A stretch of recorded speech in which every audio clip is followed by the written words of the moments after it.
할렐루야. 하나님의 크신 은혜와 평강이 모든 성도들에게 함께 하시기를 축복합니다. 오늘은 12월 31일 올해 마지막 날이고 또 마지막 주일이기도 합니다. 하나님께서 올해 마지막 날, 마지막 주일 아침 예배로 예배하는 우리 모든 성도들을 축복해 주시고 은혜와 평강으로 함께 하시기를 간절히 축원합니다. 올 한 해도 수고 많으셨습니다.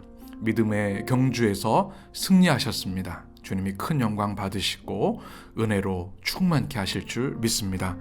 오늘 우리가 함께 나눌 말씀은 시편 99편 1절에서 9절까지의 말씀인데요.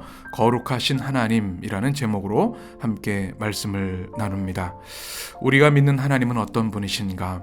알파와 오메가 되셔서 처음과 나중 되시는 하나님, 온 우주 만물을 통치하시는 하나님이신데요. 오늘 시편 기자는 99편에서 크고 두려운 왕이신 하나님을 찬양하라고 말씀합니다. 1절과 2절의 말씀인데요. 제가 여러분과 함께 읽었으면 좋겠습니다. 여호와께서 다스리시니 만민이 떨 것이요 여호와께서 그룹 사이에 좌정하시니 땅이 흔들릴 것이로다. 시온에 계시는 여호와는 위대하시고 모든 민족보다 높으시도다. 3절 주의 크고 두려운 이름을 찬송할지니 그는 거룩하심이로다. 아멘. 우리의 왕이신 하나님은 어떤 분이신가? 1절에 보면 다스리시는 분이시다. 우주 만물을 통치하시는 권능의 하나님이시죠. 그래서 만민이 떨 것이요 라고 말씀하고 있습니다. 하나님의 임재 앞에, 현존 앞에 설 때 우리 모든 사람들이 느끼게 되는 첫 번째 공통적인 것은 두려움입니다. 떠는 것이죠. 하나님의 전능하심, 초월하심, 광대하심 앞에 그 누구도 감히 설 수 없습니다.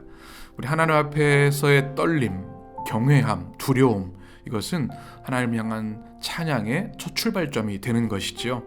또 1절 말씀 보게 되면 여호와께서 그룹 사이에 좌정하신다 말씀합니다.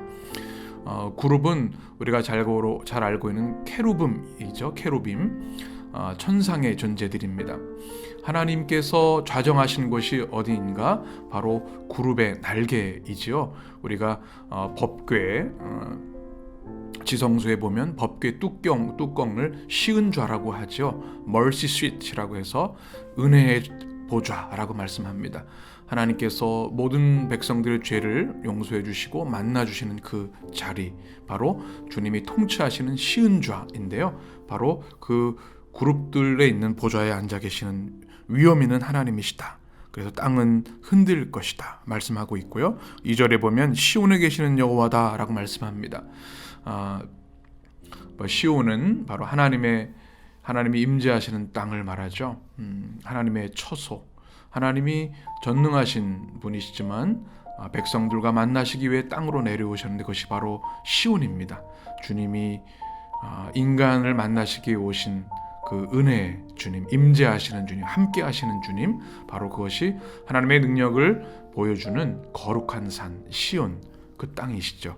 바로 그곳에 주님이 계셔서 모든 민족보다 높이 계시다. 그러니 그 크고 두려운 주님의 이름을 찬송하라, 이렇게 말씀하고 있습니다. 사랑하는 성도 여러분, 올 한 해 믿음의 길을 걸어오시느라 참 많이 수고하셨을 텐데요. 하나님께서는 우리 모든 수고를 아시고 우리의 믿음을 기뻐하시고 우리를 인하여 영광 받으시는 줄 믿습니다. 특별히 오늘 우리는 송년 예배를 드리고 송구영신 예배를 드리는데, 우리 하나님은 지극히 높으실 뿐만 아니라 온 우주 만물을 통치하시는 하나님, 두렵고 위대하신 하나님이신 것을 기억하며 시간과 생명의 주인 되신 주님 앞에 모든 찬양과 경배를 올려드리는 우리 성도들 되시기를 간절히 축복합니다.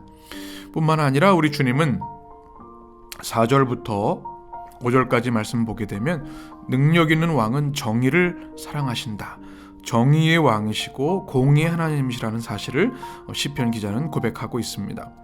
그 당시 부족 신들은 부족에 편향된 편협적인 왕들이었습니다.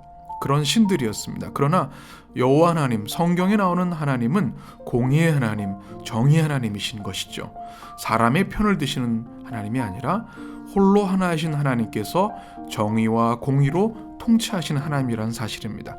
이것으로 인해서 우리는 감사하고 경배해야 되는 것이죠. 특별히 우리가 주님을 찬양할 때, 정의의 하나님, 공의의 하나님을 찬양할 때 우리는 하나님 믿는 백성으로서 하나님의 명예를 높이는 삶을 살아야 합니다. 우리의 삶이 하나님의 공의와 정의를 드러내는 그런 삶을 살아야 우리를 통해서 우리 하나님께서 영광 받으시기 때문에 그런 것이죠. 올 한 해를 돌아보면서 하나님 때로 부족한 것, 연약한 것도 있었지만 주님의 의와 공의로 우리를 이끌어 주신 줄 믿습니다. 주의 백성으로서 우리 주님의 공의와 정의를 찬양하는 백성 되게 해주시고, 그로 인하여 하나님께 영광 올려드리는 신실한 백성들 되게 하여 주옵소서. 여러분의 기도와 간구가 되시기를, 응답이 되시기를 간절히 축원합니다. 이제 오늘 시편 99편의 마지막 부분입니다. 6절부터 쭉 보게 되면 사람의 이름이 등장합니다. 그의 제사장 중에는 6절 말씀인데요. 그의 제사장 중에는 모세와 아론이 있고 그의 이름을 부르는 자들 중에는 사무엘이 있도다. 그들이 여호와께 간구함에 응답하셨도다. 우리 하나님은 어떤 분이신가? 하나님의 사람들을 세우셔서 그들을 통해 기도를 들으시고 응답해 주시는 하나님이시죠. 바로 예언자, 제사장들을 중재자로 주님께서 세워주셔서 그들을 통해 기도를 응답해 주시고 축복을 베풀어 주시는 하나님이심을 말씀하고 있습니다. 우리의 삶 가운데 간구와 응답이 중요한 이유가 여기 있습니다. 우리 하나님은 우리의 기도를 들으시는 분이시지요. 우리가 기도해야 하는 이유, 기도의 특권이 있는 이유가 여기 있습니다. 올 한 해도 여러분 많은 기도하셨죠? 주님이 응답하신 줄 믿습니다. 새해에도 주님 앞에 간구하며 응답받는 축복의 신앙생활 되시기를 주님의 이름으로 간절히 축복합니다. 7절 말씀부터 보게 되면 출애굽과 시내산 사건을 회상하는 고백이 나옵니다. 하나님께서 구름 기둥 가운데서 말씀하셨던 것을 체험한 이스라엘 백성들이죠. 증거와 율례를 하나님께 받았고 그것을 지키는 백성이 되었습니다. 하나님의 백성이 복된 이유는 하나님의 말씀을 듣는 백성이라고 하는 것이죠.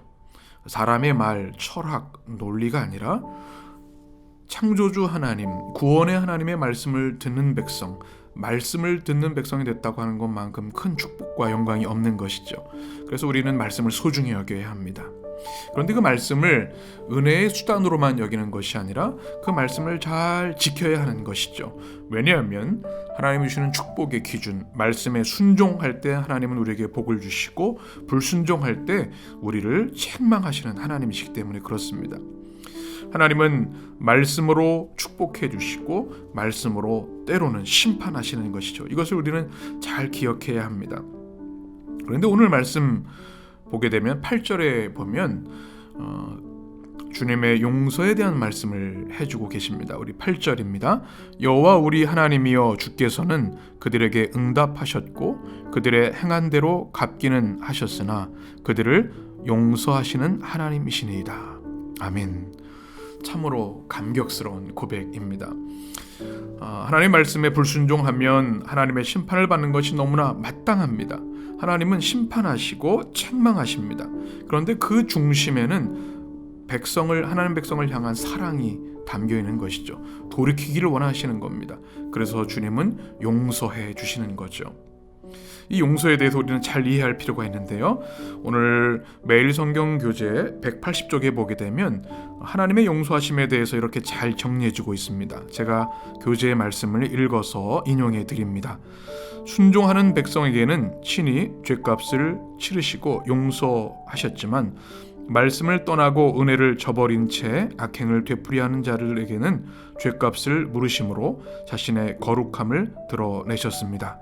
용서는 허물에 눈 감는 것이 아니라 관계를 포기하지 않는 호의, 사랑입니다. 하나님과의 더 깊은 순종과 신뢰와 교제의 관계로 나아가려 하지 않으면서도 용서받기를 바란다면 그것은 그릇된 지식이든지 자기 기만입니다. 하나님의 용서는 감히 다가갈 수 없을 만큼 추하고 악하며 연약한 인간이 거룩하신 하나님을 우리 하나님으로 부르며 나아가 예배할 수 있게 하신 일이기 때문입니다. 중요한 말씀 아멘이 되시죠? 우리가 잘못하고 아무 조건 없이 용서받는 것, 그것이 축복이 아닌 것이죠. 우리가 잘못할 때 징계받는 것이 축복입니다. 그 징계를 하신 이유는 관계 회복을 위한 하나님과 더 친밀한 사랑의 관계를 회복하기 위함이시죠. 이것이 거룩하신 하나님이시기 때문에 우리가 죄 사함을 받고 회개하고 용서함을 받아야만 주님께 나아갈 수 있는 것을 우리는 꼭 기억해야 합니다. 그래서 죄를 가벼이 여기지 않고 하나님의 용서하심을 당연함으로 여기지 않고 우리가 늘 거룩하신 하나님을 바라보며 그 믿음 위에 말씀 위에 굳건히 서야 할 줄 믿습니다. 우리 하나님은 참 좋으신 용서하시는 하나님이십니다. 그러나 그 용서를 당연한 것으로 늘 죄를 짓고 용서를 구하는 그런 어리석은 인생이 아니라 우리 거룩하신 하나님 앞에 우리를 날마다 말씀 앞에 세우고 그 말씀대로 살기 위해 힘쓰는 백성이 되어서 주님의 사랑과 축복을 받아야 할 줄 믿습니다. 때로 잘못한다 할지라도 속히 회개하고 돌이켜서 주님의 용서의 은총을 받는 우리들이 되어야 할 줄 믿습니다. 오늘 한 해를 마무리하며 우리가 개인의 예배자로 또 가족이 함께 모여서 가정 예배로 예배를 올려드립니다. 올해 마지막 아침 예배, 매일 예배인데요. 하나님께서 올 한 해 우리 예배를 통하여 큰 영광 받으신 줄 믿습니다. 예배, 매일 예배, 아침 예배를 통해서 시간 올 한 해도 많은 은혜를 주신 줄 믿습니다. 오늘 주신 시편 99편의 말씀을 우리가 마음에 새기면서 크고 두려우신 왕이신 주님을 찬양하는 삶을 살겠습니다. 정의와 공의의 왕이신 주님을 높이며 경배하겠습니다.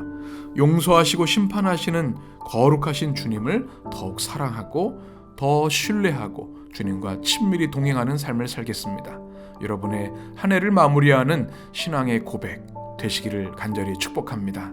우리 주님께서 올 한 해를 은혜로 이끌어 주셨습니다. 우리 성도들 주의 성령과 말씀과 은혜로 덮어주시고 위로해 주시길 원합니다. 수고 많으셨습니다. 이제 또 새해를 힘차게 시작해야 하겠습니다.